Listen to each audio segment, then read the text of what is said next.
আজকে আমরা পিএইচ এর কিছু ম্যাথ শিখবো এবং চেষ্টা করব ক্যালকুলেটর ছাড়াই কিভাবে উত্তর বের করা যায়। পিএইচ এর ম্যাথ করতে গেলে প্রথমে যে বেসিক ন্যূনতম যে জ্ঞানটুকু জানতে হবে সেটাগুলো আমরা দেখে নিই আগে। তারপর আমরা কিছু ম্যাথের সমাধান করব পিএইচ এর ক্যালকুলেটর ছাড়াই। আচ্ছা, তো পিএইচ মূলত ডিরেক্টলি আমি অ্যাসিড থেকে বের করতে পারবো। ক্ষারের কি পিএইচ হয় না? ক্ষারেরও পিএইচ হয়, কিন্তু পিএইচ অ্যাসিড থেকে ডিরেক্টলি পিএইচ বের করা যায়। আর ক্ষার থেকে ডিরেক্টলি ওএইচ বের করা, পিওএইচ বের করা যায়। তো যেহেতু আমি পিএইচ এর কথা বলছি, সো আমাকে অ্যাসিড নিয়েই কাজ করতে হবে প্রথমে, কারণ অ্যাসিড থেকে আমি সরাসরি পিএইচ এর মান পাবো। পরে তখন 14 থেকে বাদ দিয়ে পিওএইচ পাওয়া যায়, তো অ্যাসিড থেকে সরাসরি পিএইচ বের করতে হয়। তাহলে এখানে পিএইচ নিয়ে কাজ করলে আমাকে অ্যাসিড নিয়ে কথাবার্তা বলতে হবে। এখন অ্যাসিড আছে আমাদের দুই রকমের, একটা হচ্ছে দুর্বল অ্যাসিড এবং একটা হচ্ছে সবল অ্যাসিড। তো আমাদেরকে আগে চিনতে পারতে হবে কোনটা দুর্বল অ্যাসিড এবং কোনটা সবল অ্যাসিড। আমি গত ক্লাসে যেটা বলেছিলাম সেখানেও একই কথা বলেছি, যে যখন কোনো অ্যাসিডের কে এ অর্থাৎ বিয়োজন ধ্রুবকের মান দেওয়া থাকবে, এটা প্রশ্নে দেওয়া থাকবে। যখন কোনো অ্যাসিডের কে এর মান দেওয়া থাকবে তখন বুঝতে হবে এইটা দুর্বল অ্যাসিড। বিয়োজন ধ্রুবক কে এ অথবা বিয়োজন মাত্রা আলফার মান দেওয়া থাকবে। যে সকল অ্যাসিডের এরকম বিয়োজন ধ্রুবক কে এ অথবা বিয়োজন মাত্রা আলফার মান দেওয়া থাকবে সেগুলো হচ্ছে দুর্বল অ্যাসিড। তাহলে সবল অ্যাসিড কোনগুলো? যেগুলোতে কে এ বা আলফার মান দেওয়া থাকবে না সেগুলো সবল অ্যাসিড। এখন তোমরা সবাই জানো পিএইচ এর সূত্র কি? মাইনাস লগ অফ হাইড্রোজেন আয়নের ঘনমাত্রা। এইখানে কথাটা বুঝতে হবে, আমার পিএইচ এর জন্য হাইড্রোজেন আয়নের ঘনমাত্রা দরকার, বাকি আর কোনো কিছু দরকার নাই। শুধুমাত্র হাইড্রোজেন আয়নের ঘনমাত্রা দরকার। অ্যাসিডের ঘনমাত্রা দরকার না, ক্ষারের ঘনমাত্রা দরকার না, আমার দরকার হাইড্রোজেন আয়নের ঘনমাত্রা। তো আমাকে যেভাবেই হোক, ছলে বলে কৌশলে, যেভাবেই হোক হাইড্রোজেন আয়নের ঘনমাত্রায় আসতে হবে, তাহলে আমি এই সূত্রে ফেলে পিএইচ বার করতে পারবো। তো আমি এখানে সবল অ্যাসিড চিনলাম, কে এ বা আলফার মান দেওয়া নাই। দুর্বল অ্যাসিড চিনলাম, কে এ বা আলফার মান দেওয়া আছে। কিন্তু আমার তো অ্যাসিড, সবল অ্যাসিড বা দুর্বল অ্যাসিড দেখে লাভ নাই। পিএইচ বের করতে হলে আমার মেইন টার্গেট এইচ প্লাস এর ঘনমাত্রায় আসতে হবে। তো যদি সবল অ্যাসিড থাকে তাহলে আমাকে একরকম ভাবে এইচ প্লাস এর ঘনমাত্রা বের করতে হবে, দুর্বল অ্যাসিড হলে আর এক রকম ভাবে এইচ প্লাস এর ঘনমাত্রা বের করতে হবে। ঘুরে ফিরে ওই বটের তলাতেই হাজির হতে হবে, মানে ঘুরে ফিরে আমাকে এইচ প্লাস এর ঘনমাত্রাতেই আসতে হবে। তো যদি আমার কাছে সবল অ্যাসিড থাকে তাহলে অ্যাসিডকে প্রথমে বিয়োজিত করতে হবে, অ্যাসিডটাকে ভাঙতে হবে, অ্যাসিডকে ভাঙার পরে এইচ প্লাসটা নির্ণয় করতে হবে। সবল অ্যাসিড হলে অ্যাসিডকে ভেঙে এইচ প্লাস এর ঘনমাত্রা নির্ণয় করতে হবে। আর যদি দুর্বল অ্যাসিড হয় তাহলে এই যে হয় এই সূত্র, না হয় এই সূত্র, রুট ওভার কে এ ইন্টু সি অথবা আলফা সি, এই দুইটা দিয়ে আমাকে এইচ প্লাস এর ঘনমাত্রা বের করতে হবে যদি দুর্বল অ্যাসিড হয়। এখানে সিটা কি ভাইয়ারা? সি হচ্ছে আদি ঘনমাত্রা। সিটা এই মানটাও প্রশ্নে দেওয়া থাকবে, সি হচ্ছে আদি ঘনমাত্রা, আলফা হচ্ছে বিয়োজন মাত্রা, শতকরাতে যে মানটা দেওয়া থাকবে, আর কে এর মান প্রশ্নে দেওয়া থাকবে। তাহলে আমাকে সবার আগে চিনতে হবে যে অ্যাসিডটা আমাকে দিয়েছে, সে অ্যাসিডটা সবল অ্যাসিড নাকি দুর্বল অ্যাসিড। যদি কে এ বা আলফার মান দেওয়া থাকে তাহলে দুর্বল অ্যাসিড, আমাকে এইচ প্লাস এর মান বের করতে হবে এই দুইটার মধ্যে যে কোনো একটা সূত্র দিয়ে। আর যদি সবল অ্যাসিড দেওয়া থাকে তাহলে আমাকে ওই অ্যাসিডকে ভাঙতে হবে, অ্যাসিডকে ভাঙার পর এইচ প্লাস এর ঘনমাত্রা নির্ণয় করতে হবে। তাহলে আমি সবল অ্যাসিড চিনলাম, দুর্বল অ্যাসিড চিনলাম।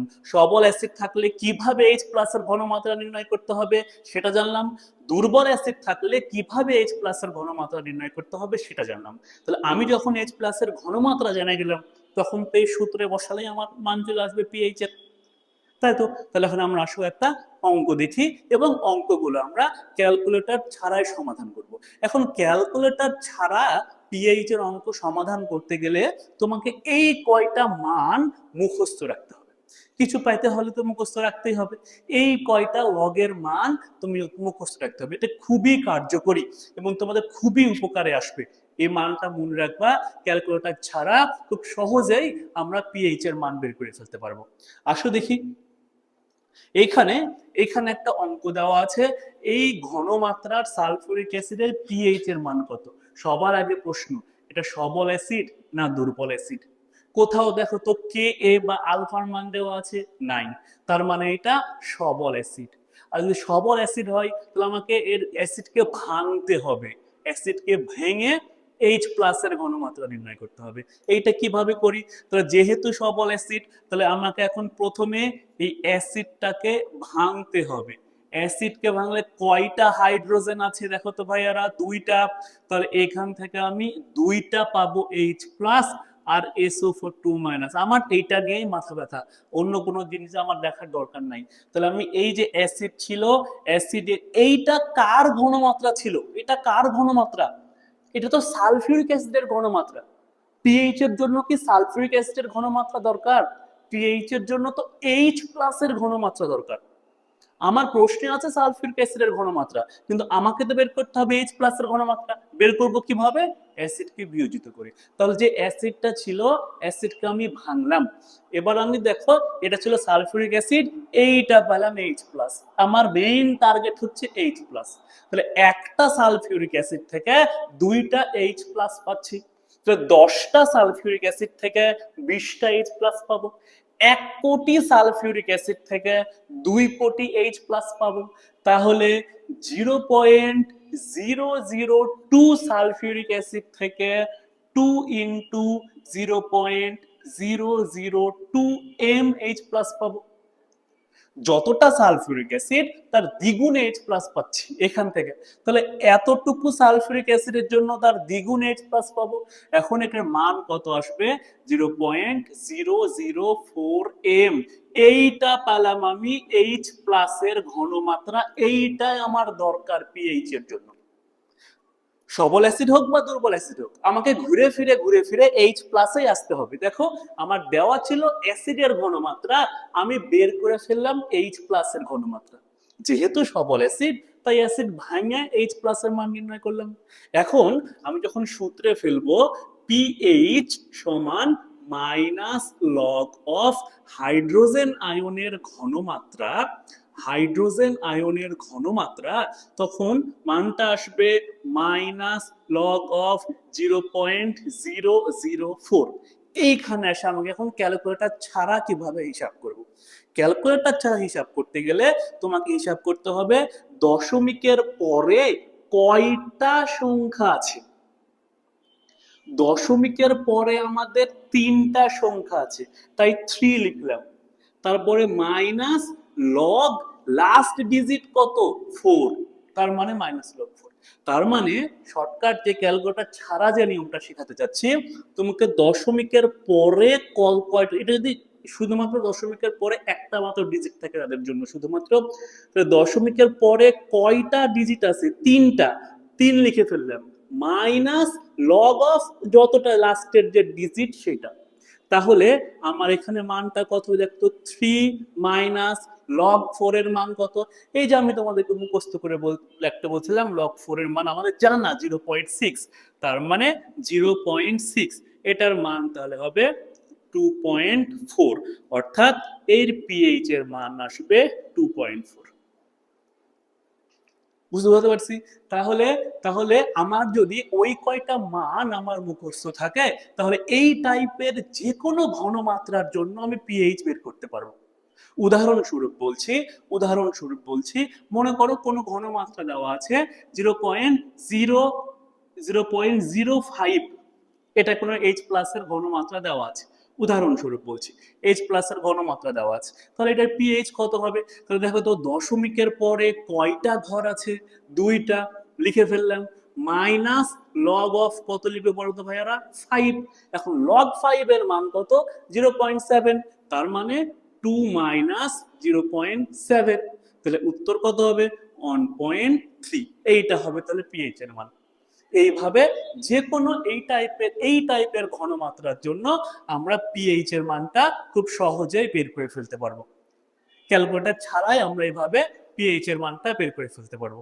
আচ্ছা, তাহলে এবার এই অঙ্কটাতে আসি, বলা আছে ডেসিমোলার। আমরা সবাই জানি ডেসিমোলার মানে ঘনমাত্রা 0.1 m। ইথানোয়িক অ্যাসিডের, তার মানে এইটা হচ্ছে আমার সি এর মান দেওয়া আছে ঘনমাত্রা, আর এইটা আমার আলফার মান দেওয়া আছে 10%, মানে 10/100, 0.1। এই যে অ্যাসিডটা দেওয়া আছে, সবল অ্যাসিড না দুর্বল অ্যাসিড? নিঃসন্দেহে এটা দুর্বল অ্যাসিড। কিভাবে চিনলাম? বিয়োজন মাত্রা দেওয়া আছে, যে অ্যাসিডের কে এ বা বিয়োজন মাত্রা দেওয়া থাকে সেটা তো দুর্বল অ্যাসিড হয়। তার মানে আমি আগে চিনলাম এটা দুর্বল অ্যাসিড। আমার তো কথা হচ্ছে দুর্বল অ্যাসিড হোক বা সবল অ্যাসিড হোক, আমাকে ঘুরে ফিরে কোথায় আসতে হবে? এইচ প্লাসের ঘনমাত্রায় আসতে হবে। তাহলে আমি যদি এখন এইটার জন্য এইচ প্লাসের ঘনমাত্রা ডিরেক্ট সূত্র দিয়ে বের করি, আলফার মান দেওয়া আছে, সি এর মান দেওয়া আছে, তাহলে আলফা সি অ্যাপ্লাই করলে হাইড্রোজেন আয়নের ঘনমাত্রা বের করে ফেলবো। তাহলে আলফার মান হচ্ছে 0.1 এবং সি এর মানও হচ্ছে 0.1। হাইড্রোজেন আয়নের ঘনমাত্রা আসলো 0.01। তাহলে আমি হাইড্রোজেন আয়নের ঘনমাত্রা পাওয়া গেলেই তো পিএইচ পেয়ে যাব। তাহলে এখন যদি আমি সূত্রে বসাই পিএইচ সমান minus log of H plus, তাহলে মাইনাস লগ অফ হাইড্রোজেন আয়নের ঘনমাত্রা পেয়েছি 0.01। এবার তুমি ওই সেম জিনিস করতে পারো। কয় ডিজিট আছে দেখো তো ভাইয়া দশমিকের পরে? 2 ডিজিট আছে দশমিকের পরে। তার মানে 2 মাইনাস লগ কত লিখবো এখন বলো? লাস্টের ডিজিট 1, তো লগ 1 এর মান কত? 0। তার মানে 2 মাইনাস 0 ইকুয়াল 2, অর্থাৎ এইটার উত্তর আসবে 2। ক্যালকুলেটর ছাড়াই কিন্তু হিসাব করছি, এবং এই হিসাব করতে আমার কাজে লাগছে কিন্তু এই কটা মান। সো এই কটা মান একটু মনে রাখবা, দেখবা ম্যাক্সিমাম, সবগুলো না পারলেও ম্যাক্সিমাম পিএইচ এর অঙ্ক হয়ে যাবে তোমাদের। এবার এই একটা অঙ্কে আসে, এবং সবগুলো প্রশ্ন কিন্তু ভার্সিটিতে আসা। দেখো সবগুলো প্রশ্ন ভার্সিটিতে আসে।